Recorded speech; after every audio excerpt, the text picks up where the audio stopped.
There's been a lot of rumors going around since the last ammo shortage. People really, I think, just trying to get a lot of attention by saying, oh, is another ammo shortage coming? Well, I believe that we have some great insight into that, and a lot of it really revolves around one particular component of that ammo, and I'm here to tell you it's good news. Now, before I get into it, I do want to take a moment and thank ES Power Drink for supporting my health journey, my ability to lose weight, have energy.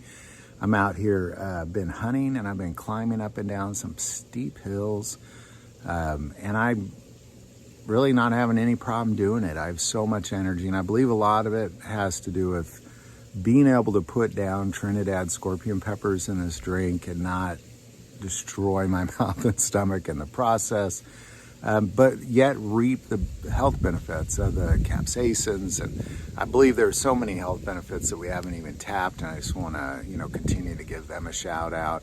That link is below. I want to talk a moment about the immediate future of the small arms ammo industry.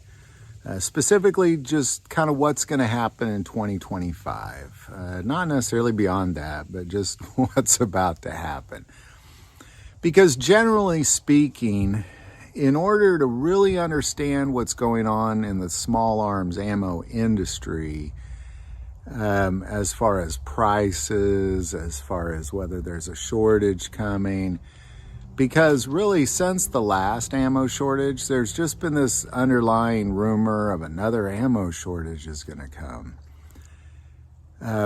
But the reality is there's a million different things you can look at to kind of take your eyes off of what really matters when it comes to small arms ammo. And we're going to take our eyes off those things. We're going to put our eyes on what really matters when it comes to small arms ammo. And that's what's going on with primers and gunpowder specifically. Because, when the last ammo shortage occurred, there definitely was not enough ammo, all the components. But the biggest problem was the primers.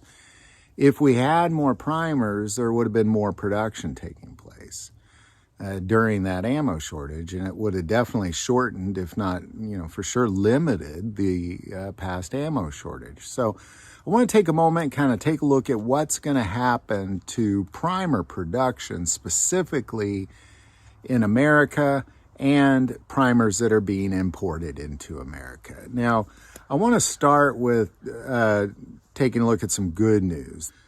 The good news is that one of the largest producers of primers, small arms ammo primers, and gunpowder is White River Energetics in Arkansas. And in October, they announced the expansion of production from having a 14,000 square foot facility to a 100,000 square foot facility, greatly expanding their primer production, greatly expanding their gunpowder production, hiring over 100 people in that process as well. Now, in addition to that, you can also really add into the equation the expansion of the Lake City ammo plant in Independence, Missouri. Both of those things already in the works, not just in the works as far as talking about it, but breaking ground, construction already happening. This is great news, specifically when it comes to primers. Now, one of my concerns would really be kind of what's taking place with Vista Outdoors. I don't think that's necessarily going to affect us in 2025 as far as the sale of that. If the sale goes through to the Czech group in the Czech Republic, I don't think they're going to want to bring down anything in the near future. I'm sure it's about money. So their number one customer is going to continue to be the Americans. So I only see expansion there regardless of who owns Vista Outdoors in 2025 as well. So what I see in 2025 regarding any sort of lack of small arms ammo is this is not going to be a problem at all. I don't think there is going to be a lack of small arms ammo. primarily because what we have, when again you take your eyes off of everything else, we have massive increase in primer production and as well as gunpowder production. But in addition to that, really, when you put your eyes on all the other variables, what you're also seeing is you're seeing ammo manufacturers just bringing in so much money. They're working around the clock 24/7, 365 days a year, pumping out small arms ammo. And they're having a hard time right now just really selling it, to be quite honest, because there's not a big rush on it. There's a tremendous abundance of small arms ammo out there right now. I said it before the election that the best time to buy ammo is going to be after the election, and we're already seeing those prices come down, and they're just going to be coming down further, I believe. But in the end, it's really the basis is the primer production. It's not a problem. As a matter of fact, it's only getting more abundant, this primer production, as we enter into 2025. So, that is going to be the basis of all of it, primer, gunpowder production. You got those two things amped up, we're sitting in a really, really good situation. Outside of some sort of crazy mad rush on ammo, which again, I don't predict that either.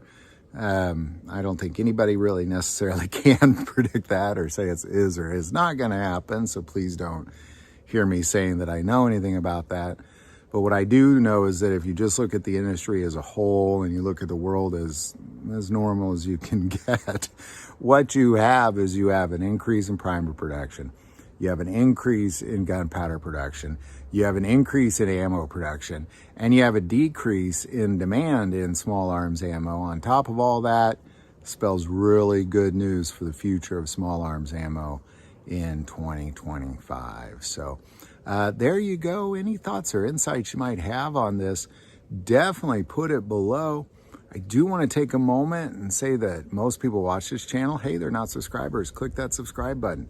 Greatly increases the algorithm and our ability to get these messages out. That link is also below. But the most important part of this channel, we take prayer requests. So please don't ever hesitate to send that in. Thank you for watching this episode of God, Family, and Guns. And as always, love God, love your family, and love guns.